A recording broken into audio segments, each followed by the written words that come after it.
Thank you, Mr. President, very much.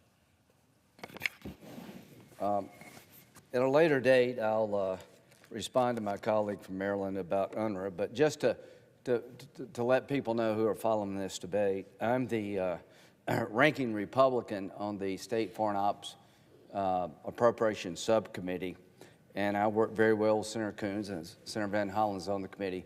There will not be one dime for UNRWA in any bill I support, period. And that's just not me, that's Senator Collins.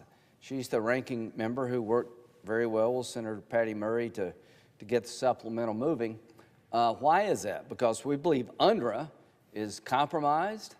I will come and show you the textbooks that UNRWA uses in the Palestinian community to teach the destruction of the Jewish people. I will show you texts from people in charge of UNRWA on the ground celebrating October the 7th.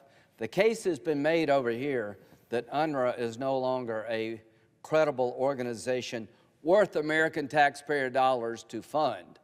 Not one penny for UNRWA. Helping the Palestinian people begins with changing the way they're taught in school. So after we defeated the Germans and the Japanese, it took us a long time to de-radicalize a population that was taught from birth to be radical. So what I hope will happen over the course of time, that new people in charge of the Palestinian community in the West Bank and Gaza will stop teaching the death of the Jews, trying to give the Palestinian children a more hopeful life. I hope that happens one day soon. The reason I came to the floor is I've been asked, probably like you have, Mr. President. South Carolina will yield for a question. Let me finish. We'll come and debate. Well, we really should debate because I don't know any evidence at all for your allegations regarding schools in Jordan, for example. And I'll tell them, okay, we'll come down and we'll have a discussion about everything I said. Let me finish my thought. Senator from South Carolina has the floor. Yeah, we'll have a very vigorous discussion about how wrong you are to empower this group that wants to, that has been perpetrating all the wrong things, not the right things. Now, having said all that, let me finish my thought. Senator Schumer, who I've worked with on immigration, on a bunch of things. I've tried to be bipartisan when it comes to foreign policy. I've tried to work. The colleague, the President of the Senate, has been one of my best friends trying to find a way forward to get Saudi and Israel to recognize each other. That'd be a big blow to Iran. I've been asked, like everybody in the body, what do you think about Senator Schumer's speech? I'm dumbfounded. I've always respected him. I disagree with him politically. What he said today was earth-shatteringly bad. The majority leader of the United States Senate is calling on the people of Israel to overthrow their government. Whether you like Bibi or not is not the question. The question is it appropriate for anybody in this body telling another country to take their government down? We're going to have an election here. I hope we take the Biden government down through the election process, but that's for us to decide. And this has been very hurtful. I've been on the phone almost all day trying to explain to people what happened, and I don't have a good explanation. We're trying to get Saudi Arabia to recognize the one and only Jewish state. That's no easy thing for the Crown Prince to do, given this environment. We're trying to get Israel to take a leap of faith here that it doesn't have to be this way all the time, to do some things that would allow Palestinian community to reorganize. 75% of the Israeli people do not support a two-state solution now. They've been terribly wounded. There is no support by any politician in Israel, Gantz, Lapid, anybody, to unilaterally declare a Palestinian state. 5 presidents of the United States have said that if there's ever a Palestinian state, it will come through direct negotiations without conditions between the parties. In the Trump administration, Jared Kushner had a plan to establish a Palestinian state that Prime Minister Netanyahu actually agreed with. The point here is that what should America be doing now? America should be helping Israel without qualification. We should be trying to find a way to ease the suffering of the Palestinian people, and the best way to do that is to destroy Hamas. The reason so many Palestinians have been killed is because Hamas uses them as human shields. We live in a world that's literally upside down. We're having prominent Democratic members, people I respect, calling on the Israeli people to take their government down. I can't believe it. I thought it was a joke. I thought somebody was pranking me this morning. This is a departure in a very serious way about how the United States interacts with its allies. I think it's done enormous damage to very delicate negotiations. I hope that Senator Schumer will revisit this. I don't know who he's trying to please by saying that, but they're not worth pleasing. Because I don't know who you're trying to please by saying that the Israeli government needs to cease to exist as it is today, and the Israeli people need to find somebody better in the eyes of Senator Schumer. I'm not asking the Israeli people to elect somebody I like. I'm asking them, whenever you have an election, elect somebody that you like. I'm not asking the people of Israel to bow to my view of how to settle this matter after the largest loss of Jewish life since the Holocaust. I want to give unconditional, unqualified support to the people of Israel to destroy Hamas. After World War II, Mr. President, if anybody had suggested to America that we need to take our foot off the gas when it came to destroying the Nazis and the Japanese, you'd been run out of town. What won the Oscar? A film called Oppenheimer, talking about how the atomic bomb was created and used by our country to destroy 2 cities in Japan to end the war.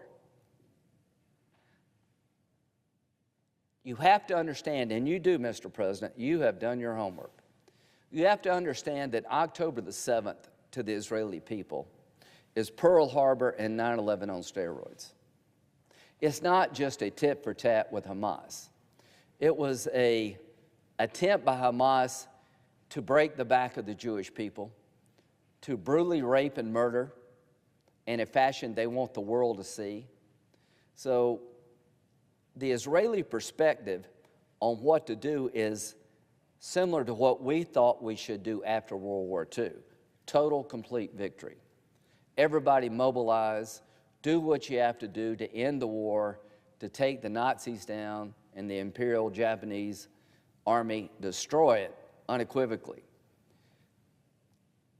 Millions of people were killed in World War II. War is literally hell. But when you've been attacked the way we were on Pearl Harbor and 9/11, you have to respond forcefully. You have to make sure it never happens again. And the only way Israel can do this is to destroy the military capability of Hamas. So why did this happen, Mr. President? I believe that the great Satan, which is Iran, wanted this to happen to prevent the reconciliation between Saudi Arabia and the State of Israel, ending the Arab-Israeli conflict. A nightmare for the Ayatollah is that the Arabs and the Jews make peace and economically integrate, leaving them behind. So Israel has signed agreements with 6 of their Arab neighbors under Bibi's leadership. When I go, I meet with Lapid, I meet with Gantz, I meet with Bibi, I meet with everybody. Because it's not about Bibi, it's not about Gantz, it's about our relationship. And if it's Gantz or Lapid next time, I'll meet with them. I know them all. Mr. Lapid and I are very good friends. I've known Bibi for 25 years. It's about what should we do to help our friends in Israel. Nothing would please me more to find a way to end this war sooner rather than later and get back on track for the normalization process. But we cannot expect Israel to stop now. It's like putting 80% of a fire out. The 20% is going to start it all over again. We're down to 6 brigades, organized military units that Hamas has to wreak havoc on the Palestinian people and the State of Israel. It's non-negotiable, Mr. President, Hamas will be destroyed militarily. I am hoping in the middle of all this chaos, we can still find a way for Saudi Arabia and Israel to normalize, and that would be the ultimate death blow, I think, to the Iranian ambitions in the region. And part of that deal, as you know, Mr. President, would be the Palestinians would have a better life eventually. That Saudi Arabia and UAE would invest heavily in the Gaza and the West Bank, new, younger, less corrupt people running the place, trying to find a pathway forward where the Palestinians and Israel can coexist in a way that's beneficial for all. That can never happen until Hamas is destroyed. If Hamas is still in place, they will kill everybody that wants to make peace with Israel. They did it before. They have no desire, as Senator Van Hollen said, of recognizing the Jewish state. But I will close where I began. What Senator Schumer said on the floor of the Senate has taken the country and the Senate down the wrong road. This is not something any of us should be saying, calling on a government to be toppled basically by its own people. At the end of the day, Bibi's not the problem. The problem is radical Islam wanting to kill every Jew they can find. The problem is Iran that has its mission to destroy the Jewish state and to purify Islam. I could spend hours talking about the Biden-Obama policy of empowering the Ayatollah, but that's not for today. So what I would say as to what Senator Schumer said today, my response to Senator Schumer, I'm disappointed. You've done a lot of damage, my friend, and you need to fix this.